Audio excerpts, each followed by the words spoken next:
yield.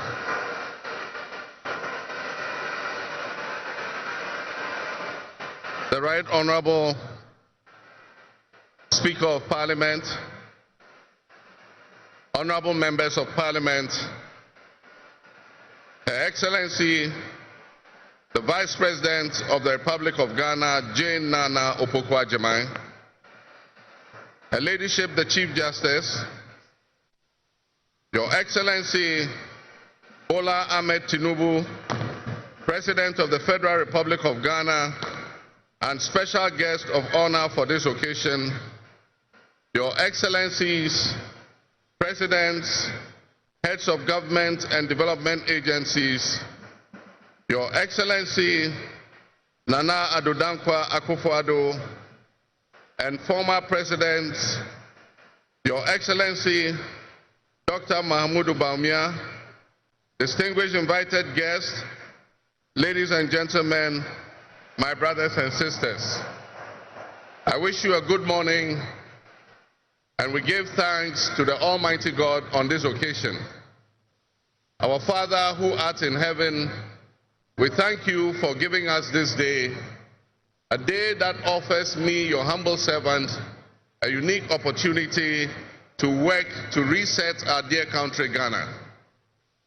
32 years ago, on January 7th, Ghana made its first and most successful democratic transition, a reset, with the swearing in of the newly democratically elected President, Jerry John Rawlings, of blessed memory. Our nation was returned to a multi-party democracy with a new constitution that went into effect, and the Fourth Republic was officially established. I refer to it as a reset because on that day in 1993, we made our fourth attempt at establishing a democratic system of government with term limits based on free, fair, and transparent elections. The handover of power on January 7, 2001, between former President Jerry John Rawlings, and it is a history worth repeating every 4 years with each newly elected president. Today, we're also making a different kind of history, one that speaks to our maturity as a democracy, a nation of citizens enfranchised with the authority at the polls to determine their political future. Today's exercise between the outgoing President, His Excellency Nana Addo Dankwa Akufo-Addo, and I feels a bit like a deja vu.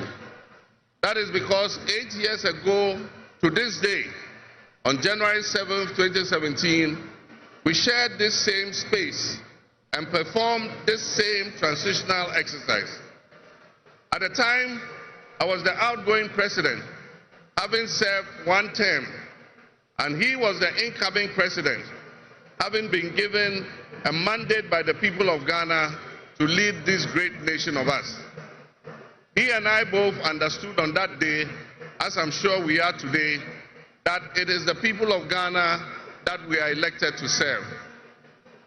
Somehow, it seems fitting that it is with Nana Akufo-Addo that I twice shared this stage and this unique historical distinction, because Nana Akufo-Addo and I began our national political careers in Parliament in the same year, 1996. He has always greeted me with warmth, a firm handshake, and a smile, and he is perhaps the only person in my life who has persistently chosen to call me Johnny. While we belong to opposing political parties, we shared a sense of mutual respect. In those early days, we probably could not have imagined that destiny would bring us to the leadership of our respective parties, and that we would have to face off 3 separate times as we each vied for the highest office of the land. Nana, as this will be our final meeting under these circumstances, and as I look back on the journey we have traveled together, 2 much younger men who entered Parliament together, with a full head of black hair and you with the same bald head and round eyeglasses, I have to say that you have, without exception, it was a grueling campaign, and we gave it our all. Your sportsmanship in making an early concession eased tensions and contributed to the early conclusion of the electoral contest. I wish you all the best in your endeavors.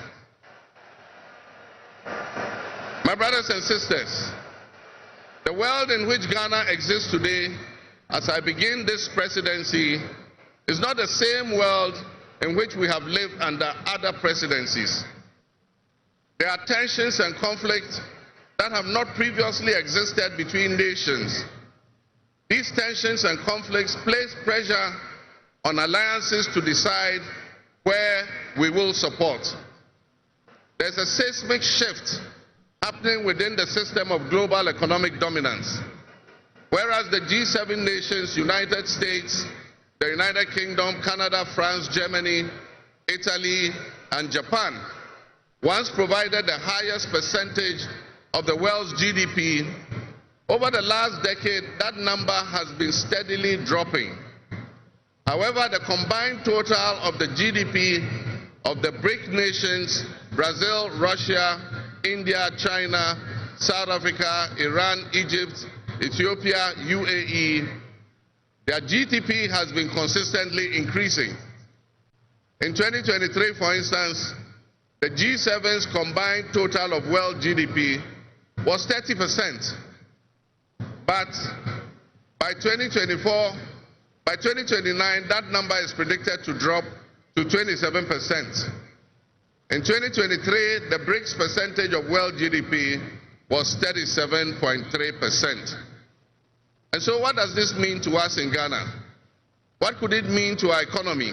Where do we fit in this geopolitical maelstrom?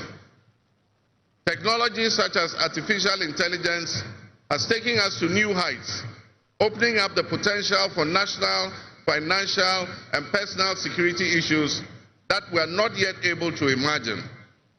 One example is the use of misinformation and algorithm manipulations on social media platforms to sway a particular group's sentiments towards or away from something.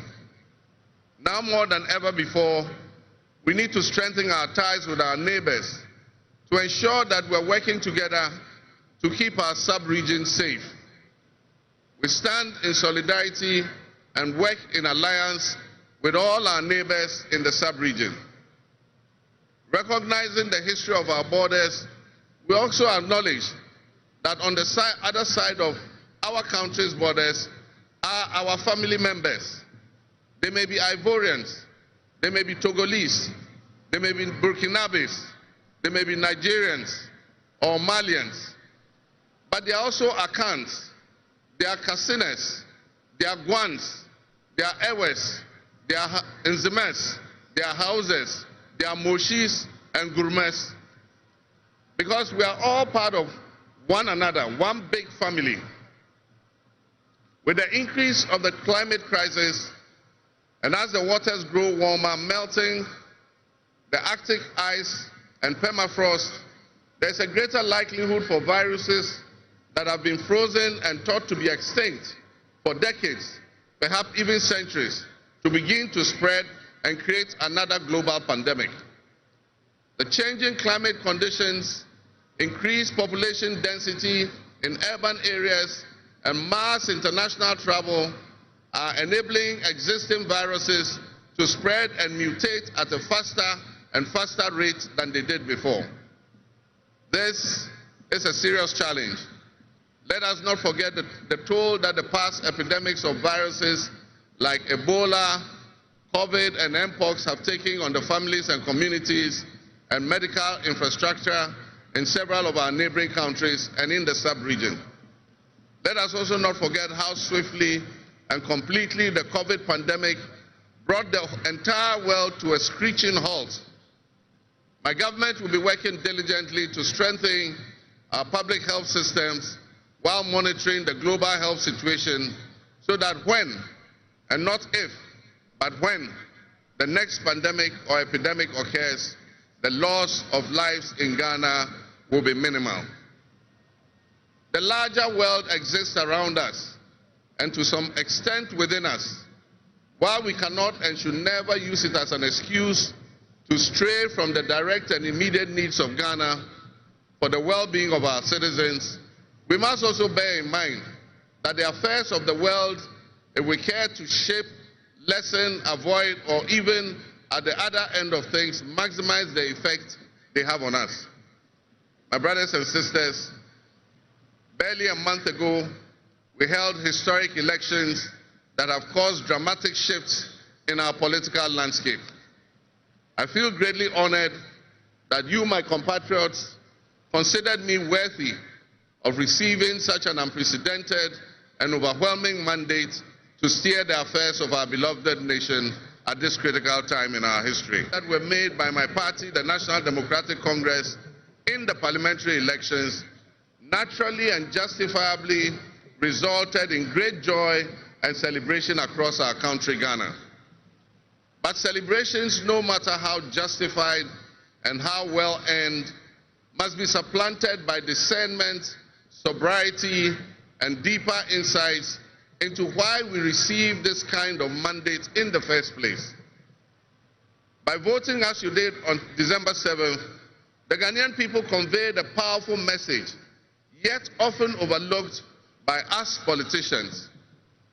This message was powerfully emphasized by a giant of American political history, President Ronald Reagan, when he declared at his inauguration some 40 years ago that governments have no power except that granted by the people. While Ghanaians take great pride in our thriving democracy, they are deeply dissatisfied with the quality of governance over the years and have openly voiced that dissatisfaction through the decisive actions that they undertake at the elections. Our people also understand that democracy is not just a token adorned with periodic elections followed by pomp and pageantry with the establishment of a new government. They expect that if democracy is celebrated as a superior means of governance, then its outcomes must be more tangible and benefit them in their individual lives. Any honest introspection and reflection on the pulse of our nation would reveal that many within our population do not feel that they have benefited from or partaking in this democratic dividend. Were people buffeted by severe economic crisis and hardships, and in the last few years we have lurched from crisis to crisis. But there is hope on the horizon. Today should mark the beginning of a new opportunity, an opportunity for us to make a difference in our governance and our economic management. We shall reset our dear nation, Ghana.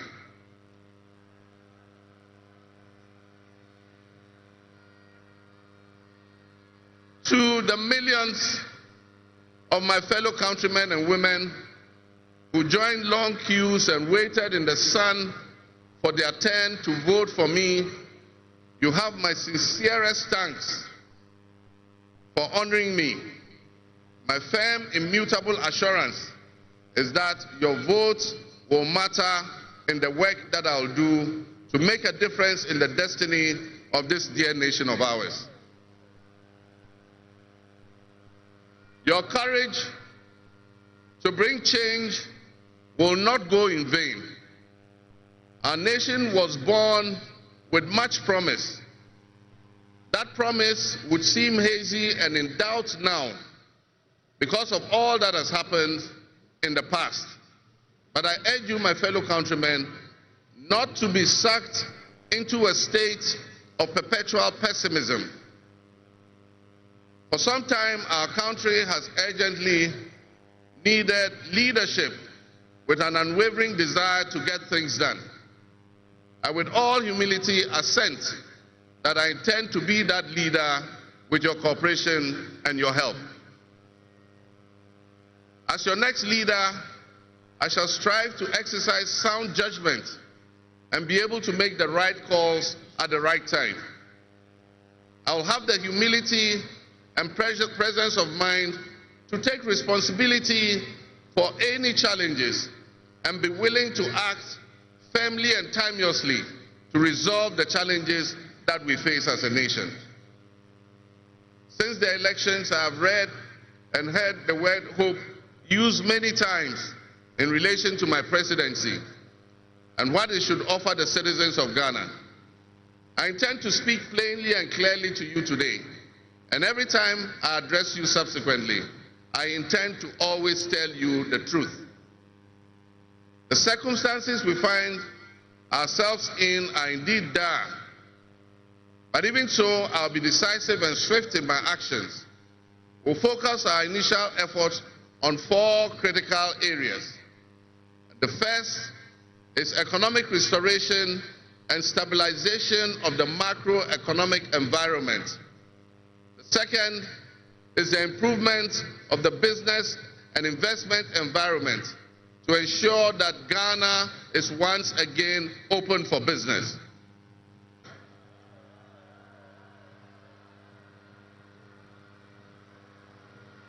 My brothers and sisters, actions have always spoken louder than words.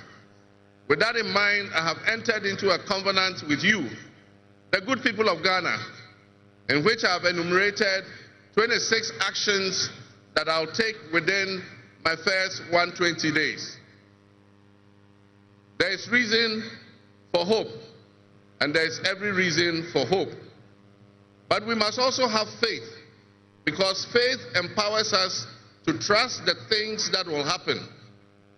With faith, you believe what you know, and that is why we need faith to be able to achieve our reset. We need a reset with the faith we have in our country and our leadership.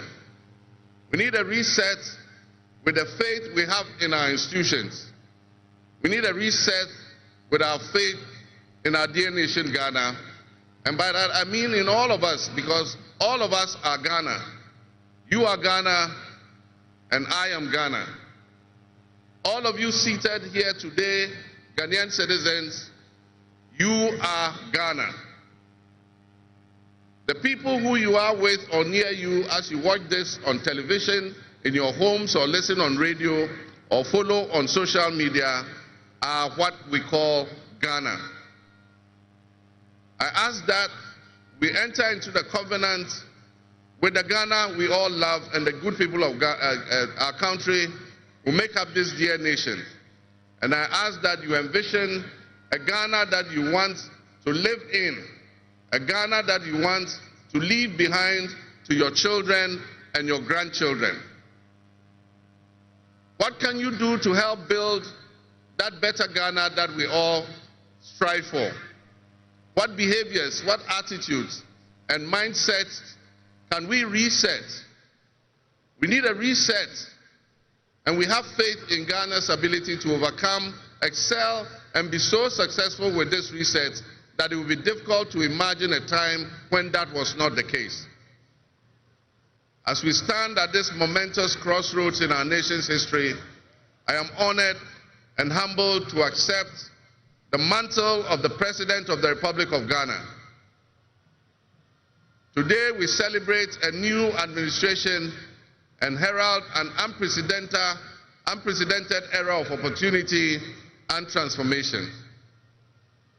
With Nana Jane Opoku-Agyeman by my side, we are poised to embark on a journey of progress and inclusivity, united in our vision for a more prosperous Ghana.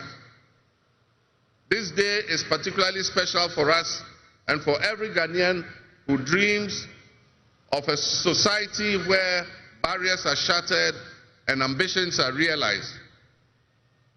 With the inauguration of Ghana's first female vice president, we have turned a significant page in our history. Nana Jane's ascension to the high office is not merely a personal triumph. It symbolizes our collective commitment to fostering a nation where gender equality and female representation are cherished and amplified. This is a powerful testament to the power of diverse voices to shape the future, voices that have the courage to soar beyond our traditional confines.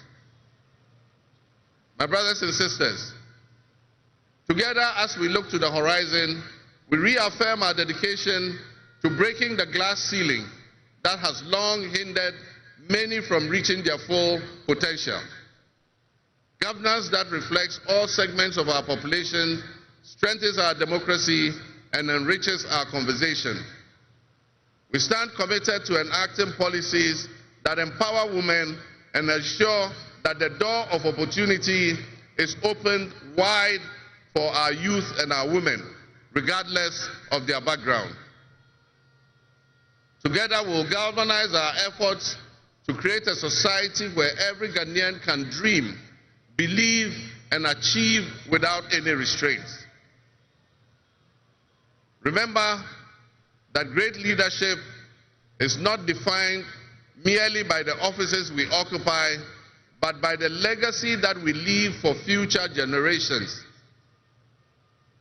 My administration, along with my Vice President, Nano Pukwajiman, will prioritize inclusivity, accountability, and innovation, forging pathways that will lead to the upliftment of all of our citizens. I'm profoundly grateful for this moment, a cornerstone in our journey towards a brighter future for Ghana. In this resounding victory, I see a clarion call, particularly from the youth of Ghana, a generation that is brimming with potential and dreams that are waiting to be realized. This moment is a powerful affirmation that your voices matter, that your aspirations are valid, and that your future must be our priority.